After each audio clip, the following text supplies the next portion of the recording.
ఎప్పుడైతే నువ్వు పట్టుకుంటావో ఆ నూనె దగ్గర ఉన్న స్త్రీ ఎలాగైతే ఉత్తేజింపబడిందో ఆ విధంగా నువ్వు ఉత్తేజింపబడతావు.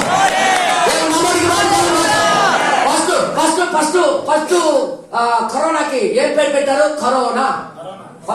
ఫస్ట్ దురాత్మకి ఏం పేరు పెట్టారు? దురాత్మ. ప్రతి వ్యాధి దురాత్మ, మీ అందరూ తెలుసు. ఆ దురాత్మకి ఏం పేరు పెట్టారు? మన సైంటిస్టులు, మన డాక్టర్లు ఏం పేరు పెట్టారు? కరోనా. ఏం పేరు? కరోనా. కరోనా అని ఎందుకు పెట్టాలి? ఆడి పేరు ఎప్పుడు మారదు.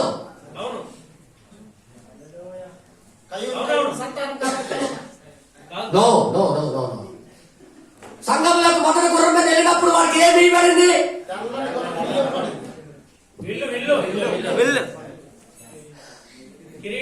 ఆ తల్లి గుర్రం మీద సంఘంలోకి, ఆత్మీయ సంఘంలో బయలుదేరి నికోలెత్తులు పోతగా బయలుదేరుతున్నప్పుడు వాడికి ఏమి ధరింపజేశారు?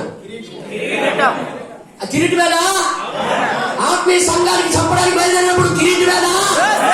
అయితే కరోనా అంటే ఏంటన్నా? Note this point. కరోనా అంటే కిరీటము అని అర్థం. ఏమొచ్చింది జనాలకి? జనాల మధ్యలోకి ఏం కరలేదు, పర్వాలేదు అనుకొని అందించుకోవడం అందరూ. మీకు తెలుసా భూలోకంలో 51 కోట్ల మందికి 51 కోట్ల మందికి అంటుకోయింది. 51 కోట్ల మందికి అంటుకోయింది భూమి. అప్పుడేం సావులు అంత స్టార్ట్ అవ్వలేదు. అమాయకంగా సంఘంలోకి వచ్చేటప్పుడు చంపడం కూడా చేయలేదు. వాడు వాతావరణం సృష్టించాడు. ఫస్ట్ ప్లాట్ఫారం సృష్టించుకున్నాడు. భూమి మీద కూడా సాతాన రాజ్యానికి చూపించడానికి ఫస్ట్ ప్లాట్ఫారం వేస్తాడు వాడు. సంఘంలో కూడా వాడు సింహాసనం మీద కూర్చోడానికి ముందు ప్లాట్ఫారం వేసుకుంటూ తెల్లటి గుర్రం మీద ప్రయాణం అయ్యాడు. జాగ్రత్తగా నోటీస్ పాయింట్. ఆత్మీయ స్థితిలో ఎలాగైతే చంపడానికి వెళ్ళిందో భూలోకంలో శాంతి సమాధానం లేకుండా వాడే పంపించాడు దూతల్ని. కరోనా అంటే కిరీటము అని అర్థం. ఫస్ట్ గుర్రం మీద చూడండి, ముద్రలు ఎలాగైతే సంఘంలో ఇప్పబడుతూ వాడి యొక్క బండారం బయట పెట్టిందో శారీరకంగా భూమి మీద జరిగించిన దాన్ని కూడా సంఘం పట్టుకుంటుంది. జాగ్రత్త. ఇప్పుడు ఏంటైంది? కరోనాగా వచ్చి, నోటీస్ పాయింట్, కరోనాగా వచ్చి ప్రజల్లో వ్యాప్తించింది. భూలోకం అంతా ఫస్ట్ వ్యాప్తించింది. ఏమనుకున్నారండి జనాలు? కరోనా పెద్ద భయం కాదు, చిన్న జ్వరము, తుమ్ము, దగ్గు, ఒళ్ళు నొప్పులు, పారాసెటమాల్ వేసుకుంటే చాలు, బీచింగ్ పడ చల్లితే చాలు, గట్టిగా గట్టిగా తిండి, చికెన్, మికెన్, మటన్, గిటన్ తినేస్తే చాలు, చేయించదు. ఇలా మాస్క్ తీసి తిరిగాడు. అలాగే తిరగాలని కదా మెల్లికి వచ్చాడు. సంఘములో అలాగే నికోలెత్తు బోధ కూడా వచ్చింది కదా. ఇప్పుడు ప్రపంచంలో కూడా మనుషుల మధ్యలో అలాగే రావాలి కదా. వింటున్నారా? కరోనా అంటే ఏంటనుకుంటున్నారంటే అది చిన్న వ్యాధి అండి. బ్రదర్ గుర్తెట్టుకో, ప్రవక్త అని చెప్పాడు. అది దయ్యం. ప్రతి మనిషిలోకి వ్యాప్తించి ఫస్ట్ దేని మీద ఎఫెక్ట్ చూపించిందంటే మనిషి యొక్క ఊపిరితిత్తుల మీదకి. వచ్చింది ఇక్కడ ఊపిరితిత్తుల్లో. అయితే ఆత్మీయంగా ఏం చేశాడో చెప్పాలా? అక్కడ తెల్లటి గుర్రం మీద ప్రయాణం చేస్తూ సంఘంలో నికోలెత్తు బోధగా ప్రవేశించి ఫస్ట్ ఆత్మీయ సంఘంలో ఏ రోగం తీసుకొచ్చారు తెలుసా? ఊపిరితిత్తులు. అంటే ప్రవక్త ఏం చెప్పాడు తెలుసా? ప్రవక్త చెప్పింది నేను చెప్తున్నా. ఊపిరితిత్తులు అంటే ఒక విశ్వాసికి ప్రార్థనా జీవితం. వాడు ఊపిరే ప్రార్థన, ప్రార్థన జీవితాలు లేకుండా, ప్రార్థన చేయనివ్వకుండా, ప్రార్థన దేవుడికి మనిషికి ఉన్న బంధం లేకుండా ముందు వాటి మీద ఈ కాలంలో కూడా మనుషుల్ని చంపడానికి వాడు ఏం ప్లాన్ చేశాడంటే ముందు ఊపిరితిత్తుల్లోకి వెళ్తే అక్కడ నేను కూర్చుంటే వీడు ఊపిరి తీయడం, ఆక్సిజన్ తగ్గిపోద్ది, వాడికి ప్రాణవాయువు తగ్గిపోద్ది. మాట్లాడలేదు. ప్రాణవాయువు తగ్గితే ఆటోమేటిక్ గా ఆ జీవనం తగ్గిపోతే ఆటోమేటిక్ గా మనిషి చనిపోతాడు. కరోనా ఇంకొక సంవత్సరానికి వచ్చేది. ఫస్ట్ సంవత్సరం ఏమని బయలుదేరింది? తెల్లటి గుర్రం కదా. కిరీటం పెట్టబడింది. Amen. No no no no, అంతగా ఎవరికి చెప్పలేదు. నెక్స్ట్ ఇంకొక రూపం దాచబోతున్నాడు ఆయన. No, delta. చూడండి, సంఘములో వాడు మారుతున్నప్పుడల్లా వాడికి ఒక కొత్త పేరు ఎలాగైతే వచ్చిందో, ఈ కరోనా కూడా భూమి మీద వీడు మారుతున్నప్పుడల్లా వీడికి ఒక కొత్త పేరు తగిలిస్తున్నాం. Amen. అంతగా చెప్పకూడదు. నా ముందు డాక్టర్ కూర్చొని ఉన్నారు, వాళ్ళకి తెలుసు బాగా. డెల్టాగా మార్చారా లేదన్నా? ఏం అలాగే ఉంచలేదు కరోనాగా. అది వాడు మొదటి రౌండ్, మొదటి వేవ్. మొదటి వేవ్ అంటే మొదటి గాలి. మొదటి గాలి కెరటాలాగా ప్రపంచానికి కొట్టింది. ఏం కొట్టింది? ఫస్ట్ ఊపిరితిత్తుల్లోకి నేను వెళ్తాను, నేను కూర్చుంటాను. వాడు అనుకుంటాడు చికెన్ తింటే తగ్గిపోతాను అనుకుంటాడు, గుడ్లు తింటే తగ్గిపోతాను అనుకుంటాడు, ఒళ్ళు నొప్పులు తగ్గించుకుంటాడు, అన్ని చేసుకుంటాడు. తర్వాత మామూలు తిరిగేస్తాడు. అప్పుడు నా సంగతి ఏంటి తెలుపుతాడు. తర్వాత ఇంకో కులానికి జంపింగ్ అయినట్టుగా వాడు ఇంకొక రూపానికి జంపింగ్ అయినట్టుగా మన వార్తల్లో అండ్ సైన్స్ డాక్టర్ చెప్పినట్టుగా కరోనాయే రూపం మారుతుంది, రూపాన్ని మార్చుకుంటుంది. ఎందుకు మార్చుకోదు? ఆత్మీయ సంఘంలో అలాగే చేశారు కదా మరి. యూదులు ఇప్పుడు అలాగే చంపారు కదా మరి ఇప్పుడు భూలోకంలో కూడా మనుషులు అలాగే చంపారు కదా మరి. హలో, మీకే చెప్తున్నా, మొదట కరోనా, తర్వాత ఏమైంది? ఈ కరోనాయే నెక్స్ట్ ఇయర్కి వచ్చేసరికి డెల్టాలో అప్పుడు రెండో గుర్రానికి ఎక్కాడు ఆయన. రెండో గుర్రం ఎక్కగానే చదివి రాయబడింది. అప్పుడు ఎర్రనదైన వేరొక గుర్రము బయలు వెళ్ళను. ఎర్రని గుర్రము బయలుదేరింది. మనుషులు ఒకడిని ఒకడు చంపుకున్నట్లు. ఏంటట రెండో గుర్రం మీద ఎక్కినప్పుడు ఏం చేశాడు? మనుషులు నేనెవరు చంపలేదు బెదరు, నేనే చంపలేదు బెదరు, దండ వచ్చినప్పుడు అంటావా? నీకు అంటిన వాడే నువ్వే తుమ్మే వాళ్ళ దగ్గర.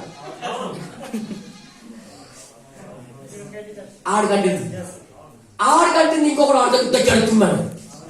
హలో హలో హలో హలో, వినండి. ఇదంతా అనుకుంటారు చిన్న రోగం అండి, చిన్న వైరస్ అండి. బ్రదర్, ఈ వైరస్ గురించి దేవుడు ఏం చెప్పాడు మీకు చూపిస్తాను ఇప్పుడు. ఈ వైరస్, ఈ దేవుడు ఎవరు అనే వర్తమానంలో, దేవుడు ఎవరు అనే వర్తమానంలో ఈ రోగం వస్తుందని ప్రవక్త గారి ద్వారా దేవుడు ముందు మాట్లాడాడో లేదు మీకు చూపిస్తాను. జాగ్రత్త అయినట్టు. దేవుడు ఎవరో ఇది ఎప్పుడు బోధించారు తెలుసా? 58లో. అప్పుడు కరోనా ఉందా? వచ్చిందా? కరోనా అంటే తెలుసా ఎవరికైనా? తెలుసా? కానీ 58లో దేవుడు ఎవరు అనే వర్తమానంలో, 50లా సారీ క్షమించండి, 50లో దేవుడు ఎవరు అనేది 50లోనే ఏదైనా బోర్ వస్తుంది మరి. 50లోనే రావాలి ఓదా. 8వ పేరాలో ప్రవక్త గారు ఏమని ప్రార్థన చేస్తారో చూద్దాం. Notice point. ప్రభువా అనుగ్రహింపుము, అనుగ్రహించము.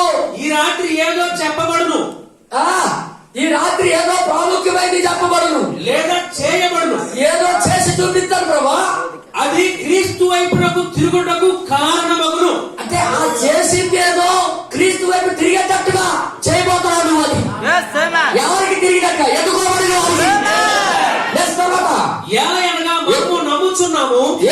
మనము నమ్ముచున్నాము, మరియు ఆత్మలో తొందర పెట్టబడుచు ఉన్నాము. ఏదో లోపల తొందర పడుతుంది, రెడీ అయిపోవాలా వెళ్ళిపోవాలని. దెబ్బకి చూడండి, నోటీస్ పాయింట్. చివరి దినములలో నోటీస్ పాయింట్.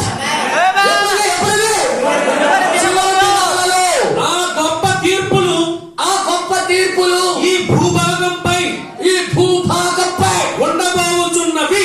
ఈ చివరి దినాల్లో ఆ తీర్పులు భూమి మీద ఉండబోతున్నాయి. ఏంటా తీర్పులు? తెగుళ్ళు, ఏంటిది? తెగుళ్ళు, సూక్ష్మ క్రిమి వ్యాధులు. ఏది ఉండబోతుంది? కరోనా అంటే ఏంటి?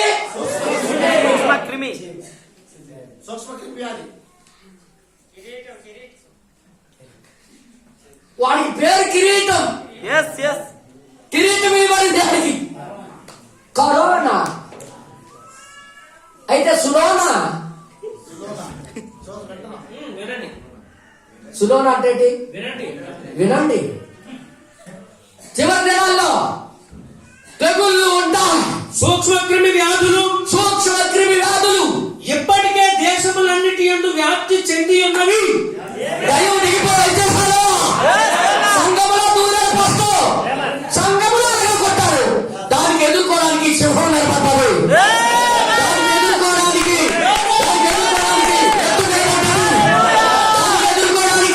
మనిషి నిలబడ్డారు. దానికి ఎదుర్కోవడానికి దేవుడు తన ప్రజలకు కాపాడడానికి ఆయన రక్తంలో కానీ వాడు మనుషులు చంపడానికి వాడు రెడీ అయిపోయాడు. ఎవరో సౌండ్ వస్తుంది. ఫోను ఫ్లైట్ మోడ్లో పెట్టండి. జాగ్రత్త వినండి. సూక్ష్మక్రిమి వ్యాధులు ఇప్పటికే దేశంలో యందు వ్యాప్తి చెందుతున్నవి. దానిని ఏ విధంగా నియంత్రించవలెనో చెప్పండి. ఏ విధంగా నియంత్రించాలనో కనీసం ఏ వైద్యునికి కూడా తెలియదు.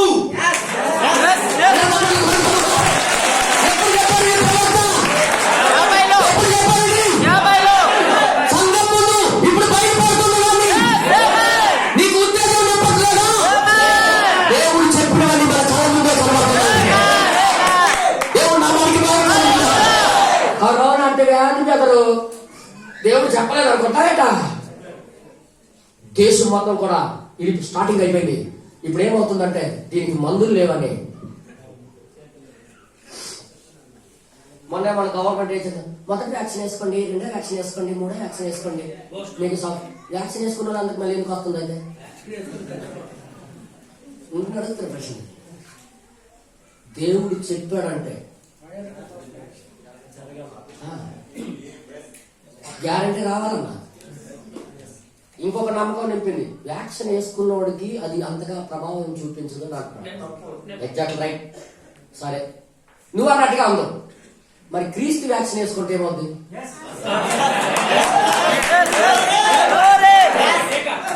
క్రీస్తు యొక్క టీకా వేసుకుంటే నా సోదరుడా, ఎంతవరకు నువ్వు వేసుకోకుండా ఉంటే ఈ రోజే లాస్ట్ రోజేమో నీకు.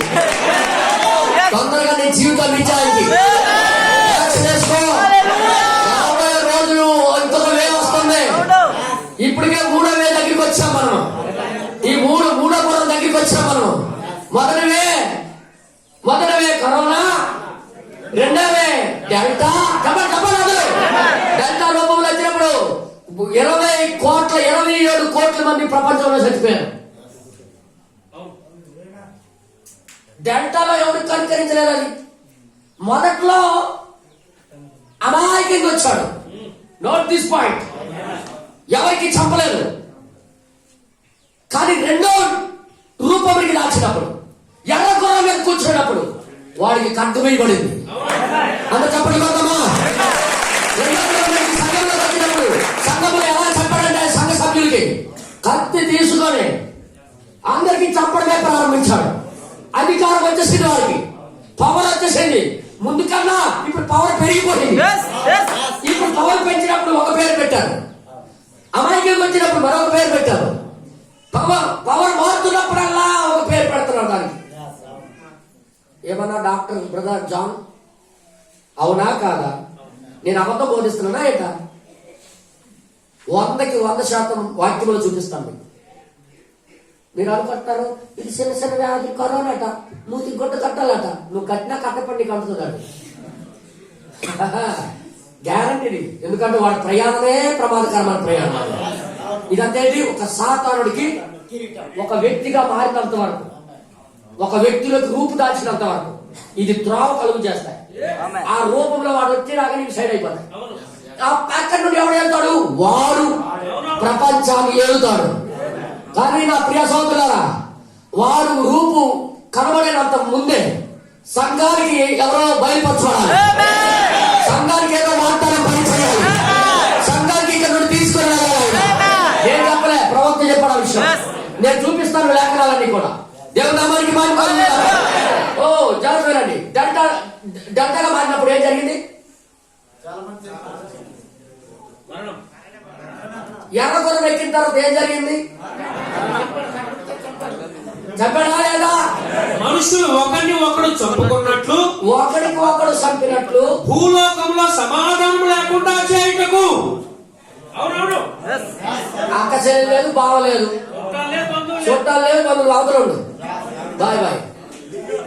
ముందు ప్రేమ చల్లారిపోయిందన్నా, ముందు కౌలించుకోవడం చల్లారిపోయిందన్నా. మన ఇండియాలో ఏమైనా తెలుసా, మన సాంప్రదాయమే గొప్పది. ఎవరికైనా దూరం నుండి నమస్కారం పెట్టి వదిలేస్తాం.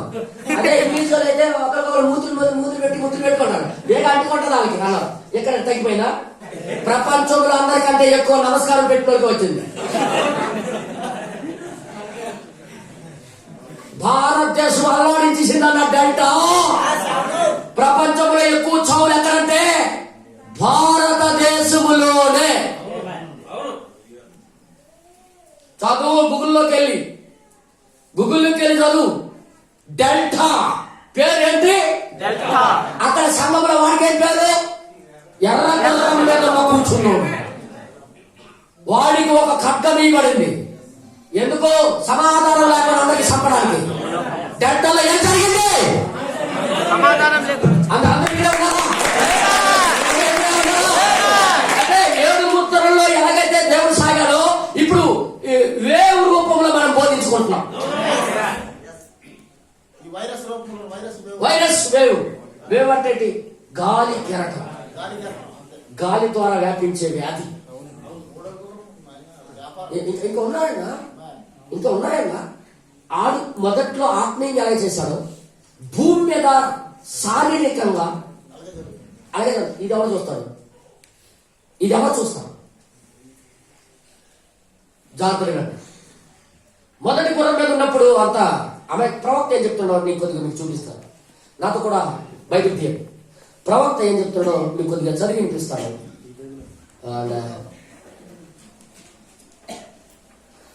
మూడో ముద్రలో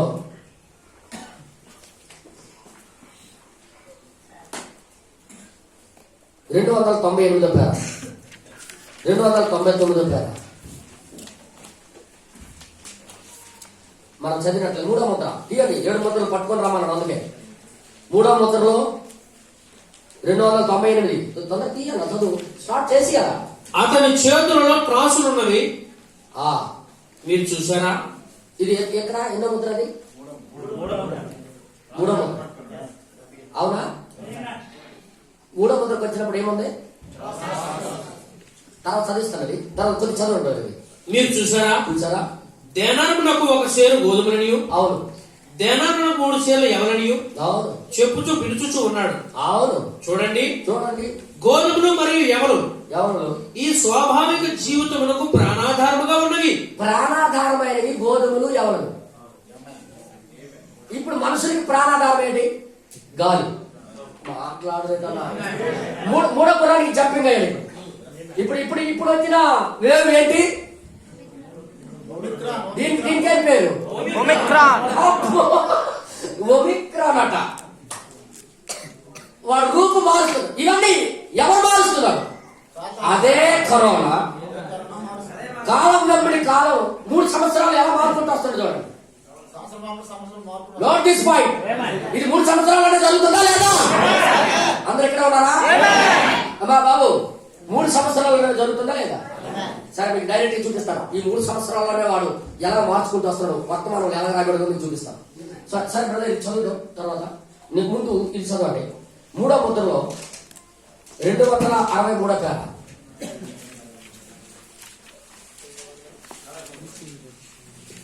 క్రీస్తు విరోధి సంఘం ఈ విధముగా అభివృద్ధి చెందుతున్న అదే సమయమున చూడండి, క్రీస్తు విరోధి ఆత్మీయంగా సంఘం అభివృద్ధి చెందుతున్న టైంలో వధువు కూడా వృద్ధి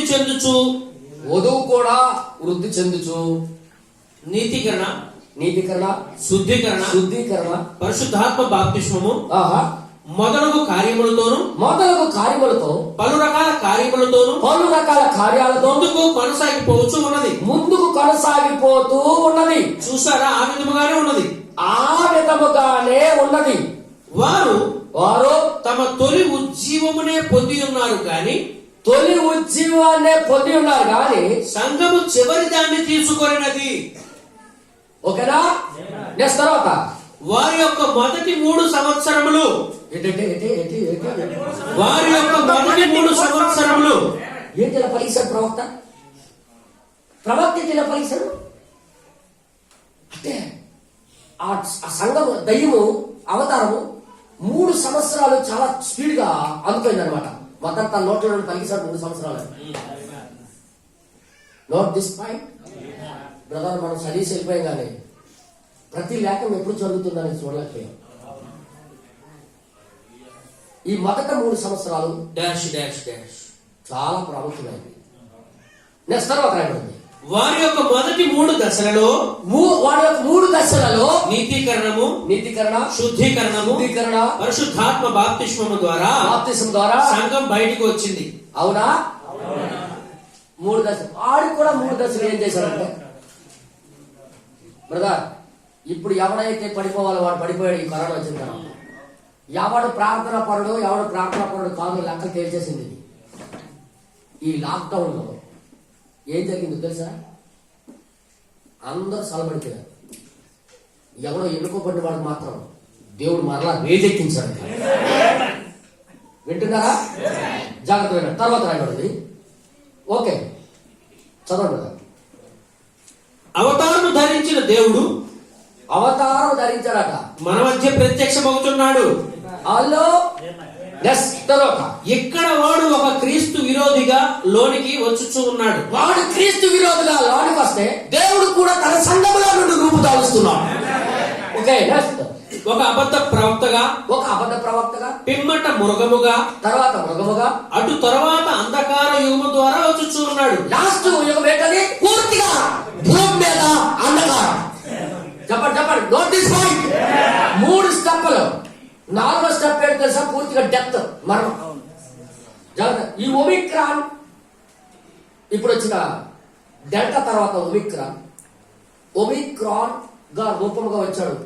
ఈ భూమి మీద ఇప్పుడు పనిచేస్తున్నాడు. భూమి మీద ఇప్పుడు ఎలా పనిచేస్తాడు? ఏం రోగం ఉందో తెలుసా భూమి మీద ఇప్పుడు? అందరు చెప్పండి నోట్లో. ఒమిక్రాన్ పేరేంటి? రూపు మారుస్తుంటే పేరు మార్చేస్తున్నారు. ముద్రలాగే ఉంది కదా, మాట్లాడలేదు.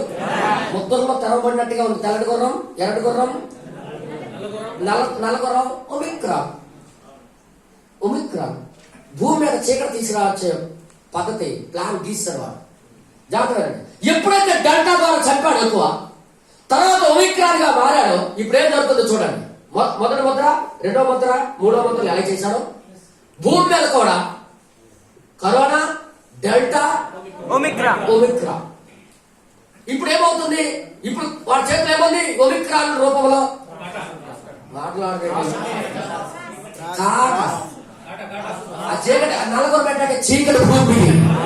కానీ దేవుని యొక్క ప్రజలకు అయితే దేవుడు వాగ్దానం చేసిన ఒక సాయంకాలం వెలుగు ఇప్పుడు ఈ కాలంలోనే 4వ గుర్రానికి 3వ గుర్రము జరుగుతున్నప్పుడు 4వ గుర్రంగా మారి యొక్క మునిపే సంఘములో ఆయన వెలుగు రూపంలో తన ప్రజల మధ్యలో ఇదంతా మీ అందరూ కలిసి యెషయా గ్రంథం 60వ అధ్యాయంలో 60వ అధ్యాయం యెషయా ఒకళ్ళు చూస్తారు 60వ అధ్యాయం యెషయా గ్రంథం 60వ అధ్యాయం 1వ వచనం మనం చదివినట్లయితే దయచేసి మీరు చూడాలని నేను మనం చేస్తున్నా. దయచేసి చూడండి.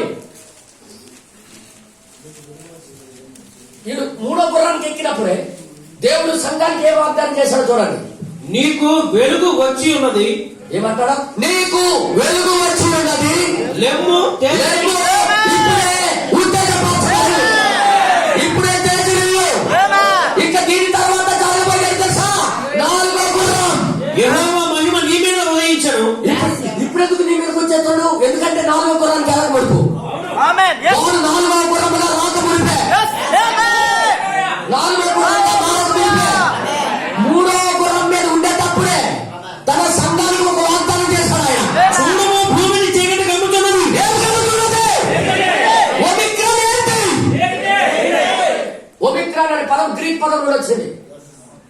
ఒమిక్రాన్ అనే పదం గ్రీక్ పదంలో 15వ అక్షరం. డాక్టర్లకు తెలుసు అదంతా. 32 ఇవి కలిపితే వచ్చిన వ్యాధి. జాగ్రత్తగా రండి. ఒమిక్రాన్ భూమి మీద ఉండేటప్పుడే పూర్తిగా భూమికి నాశనం తెచ్చి శత్రువు యాలక మునిపే, వాడు బయలుపాటు మునిపే, ఈ ఒమిక్రాన్ ఉండేటప్పుడే సంఘానికి ఒకటి వాగ్దానం చేశాడు ఆయన. ఏంటి వాగ్దానం చేశాడో మీకు చూపిస్తాను. కటిక చీకటి జనములను కమ్ముచున్నది, కటిక చీకటి జనాలకి కమ్ముచున్నది. యెహోవా నీ మీద ఉదయించుచున్నాడు. నువ్వేదో వేడుకోవాలి, నువ్వేదో చూడాలి, నువ్వేదో ఉత్తేజపరచబడాలి. దేవుడు నీ మీద ఈ వాక్యం ధరిస్తున్నాడు. హల్లెలూయా. 4వ ముద్రలు ఏం చెప్పాడు చూద్దాం. దయచేసి 4వ ముద్ర 195 పేర మనం చదివినట్లయితే, చివరిగా పాండుర వర్ణము గల గుర్రముపై స్వారీ చేయువాడిని గమనించండి. Note this point. ఇప్పుడు చివరిగా 4వ గుర్రం మీద ఎక్కిన వాడు ఎవడు? వాడే రూపులు మారుస్తూ రంగులు మారుస్తున్నాం. ఈ వ్యాధి కూడా, కరోనా వ్యాధి కూడా ఏం చేస్తుందంటే రూపు మారుస్తూ దాన్ని కలర్ మార్చుకుంటూ బయలుదేరుతుంది ప్రపంచంలో. వాడి యొక్క చిట్ట చివరి స్వారీ ఇదే అగును. లాస్ట్ స్వారీ ఇదే అగును. Note this point. తర్వాత ఇప్పుడు అది మన యొక్క జన్మలో కాదు, మనం జీవిస్తున్న జన్మలో కాదు. రాబోయే 4వ గుర్రం మీద వచ్చాడు. 4వ వేవ్ రాక మునిపే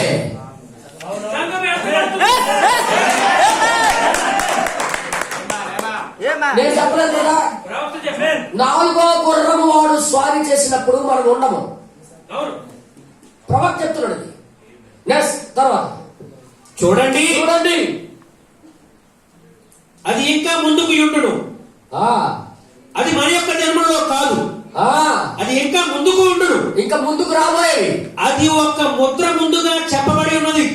అది ఒక ముద్ర ముందుగానే చెప్పబడిపోయింది. వాడి విషయాలేటో ఎలాగనగా చూడండి ఇది సంభవించినప్పుడు సంఘము ఎంతబడి ఉండదు. వాడు మరణముగా వచ్చే ముందు భూమికి మొత్తం ఆవరించి చంపుతున్న టైంలో సంఘం ఏమవుతుంది? ఇక్కడ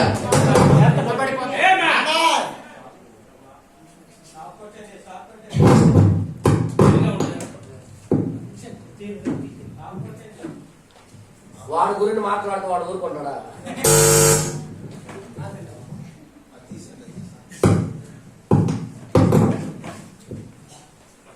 దేవుని నామానికి మహిమ కలుగును గాక. హల్లెలూయా. దేవుని నామానికి మహిమ కలుగును గాక. ఏం జరుగుతుంది అంటే దీన్ని బట్టి చూస్తే సంఘానికి ఎక్కడ 3వ ముద్రలోనే ఏదో సంపాదించాలి. సంఘానికి 3వ ముద్రలోనే ఏదో వాగ్దానం అనేది బ్రదర్. మరి ఎత్తబట్టానికి ఏదో మెటీరియల్ సంఘానికి ఎక్కడ దాచాలంటే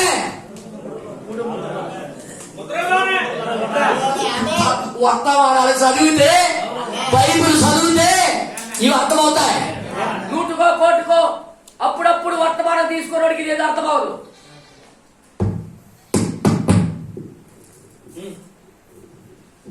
నూటికో కోటికో వర్తమానాలు తీసుకున్నట్టు అర్థం కాదు. 24 hours వర్తమానం మీద మనసు పెట్టడానికి, దేవుడు ఏం చెప్పాడనేది ఎదిగే వారికి, దేవుడి మీద ఆకలి తప్పులు కలిగిన వారికి ఇవన్నీ బయలుపరుస్తాడు. నేను మరి చెప్తున్నా, వర్తమానం తప్ప వేరేది బోధించిన వాడు పాస్టర్ కాదు, వర్తమానమే బోధించిన వాడు. ఈ కాలానికి వచ్చిన దేవుడు వర్తమానం బోధించి పిట్ట కథ చెప్పిన వాడికి పాస్టర్ కి ఎవరా తావుడే బాయ్ నీకొక దండం. నీ పిట్ట కథలు వినడానికి మేము కూర్చోలే. ఈ కాలంలో స్వరం ఏం చెప్పిందో చెప్పు, ప్రవక్త ఏం చెప్పాడో చెప్పు, లేదా గట్ట నీ కింద మేము నాశనం అయిపోతాం. వర్తమానం చెప్పిందే చెప్పాలి పాస్టర్. దేవుడు నిజంగా పిలిస్తే ఎన్నుకోబడిన పాస్టర్ అయితే వెనకాల అదే ప్రాబ్లం చూడండి, వెనకాల స్విచ్ లూజు. హల్లెలూయా హల్లెలూయా. ఏం చెప్పాడన్న 4వ గుర్రం నాలుగో గుర్రం వాడు అవతారం దాల్చుకుపోయి సంఘము ఇక్కడ ఉండదు. ఇది సంభవించినప్పుడు సంఘము ఎత్తబడి ఉండును. మూడో గుర్రానికి నాలుగో గుర్రానికి మధ్యలోనే ఎత్తబాటు ఉందని మీరు చూడగలుగుతున్నారా? మనం ఎక్కడ ఉన్నామైతే మూడో గుర్రం దగ్గర ఉన్నాం. ఇప్పుడు ఏం జరుగుతుందో తెలుసా? ఎవరి మీద పట్టి చూపించారంటే తెలుసా? ఖాతా పట్టుకున్నారంటే వ్యాపారం మీద. మీరు చూడగలిగిన కళ్ళు ఉంటే ఇప్పుడు ఈ ఒమిక్రాన్ ఇదే మీద ప్రభావం చూపించింది.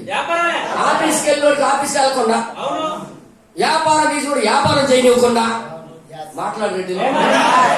ఎవరి మీద పడ్డది ప్రభావము? ఏం చేశారో తెలుసా? వీడు చంపిన తర్వాత ప్రతిదీ కూడా ట్యాక్స్ ఎక్కువైపోయాయి. ఎందుకు ట్యాక్స్ ఎక్కువైపోయింది? దేవుడు చెప్పలేదా ముందు? దానియేలు గ్రంథంలో చెప్పలేదా? వాడు అమాయకంగా వచ్చి అందరి దగ్గర, అదే వాడు పరిశుద్ధుడు కాదు, దరిద్రుడు. ఆ దరిద్రుడు మెల్లిగా వచ్చి ప్రతి ఒక్కరి దగ్గర వసూలు చేయండి అనుకుని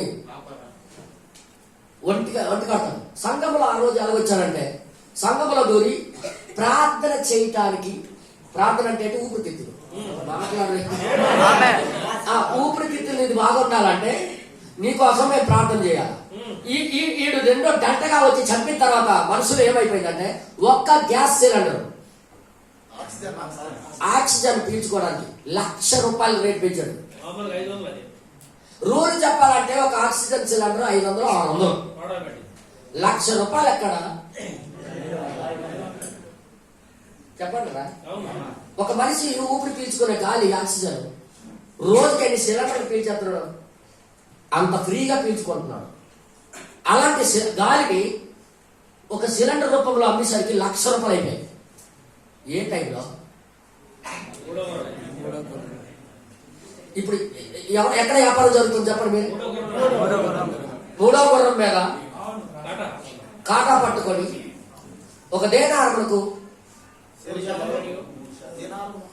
సేరు ఎవరు గోధుమలు 3 సేర్లు ఎంతకి